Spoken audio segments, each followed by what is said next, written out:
commencer, je voudrais exprimer nos sincères condoléances pour le décès de l'ancien ministre des Finances et du Budget, que son âme repose en paix.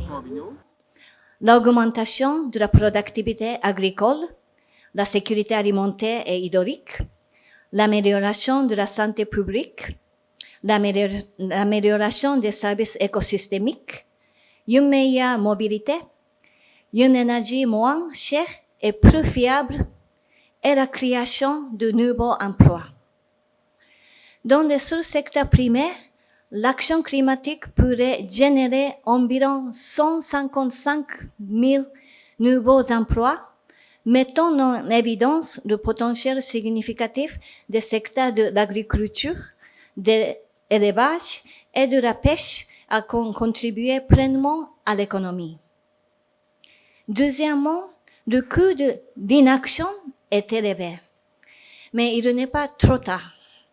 Ce que ces chiffres nous apprennent, c'est que l'inaction climatique coûte cher et menace les ambitions de développement du Sénégal. La bonne nouvelle de rapport CCDA, c'est que l'action climatique peut stimuler la croissance et réduire la pauvreté. Il n'est pas trop tard. Pour concrétiser cette ambition et permettre au Sénégal de suivre une trajectoire de croissance résiliente face au climat, le CCDA préconise de prioriser et d'accélérer les mesures de résilience et d'atténuation en fonction de leur urgence.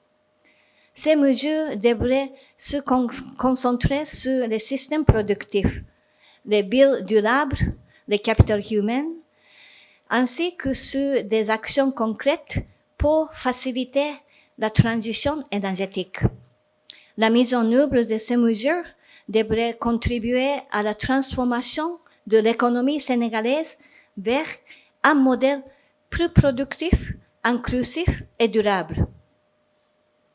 Troisièmement, cela nécessitera des ressources financières importantes, notamment du secteur privé, ainsi que des approches innovantes et des réformes politiques pour assurer la durabilité à long terme.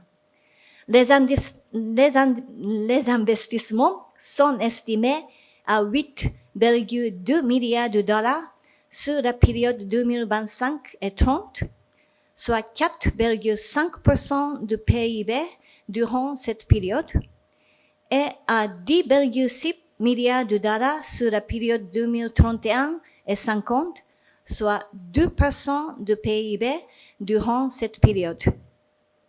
Est-ce que c'est beaucoup?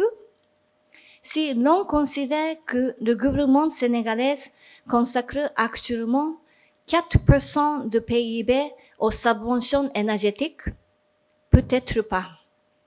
Il existe de bonnes opportunités telles que les instruments basés sur le marché, la taxe carbone, le financement concessionnel et les autres instruments de financement vert dédiés.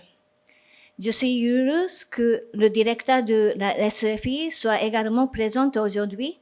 La SFI joue un rôle clé dans la mobilisation des capitaux privés pour l'action climatique du Sénégal. En conclusion, les trois mots clés sont l'adaptation, l'action urgente et le financement privé et public innovant. J'espère sincèrement que les efforts conjoints et les recommandations de CCDA pourront contribuer à la formulation en cours des politiques sectorielles pour réaliser un Sénégal souverain, prospère et juste à l'horizon 2050 et bénéficier aux populations les plus vulnérables du Sénégal. Ensemble, nous pouvons transformer les défis en opportunités.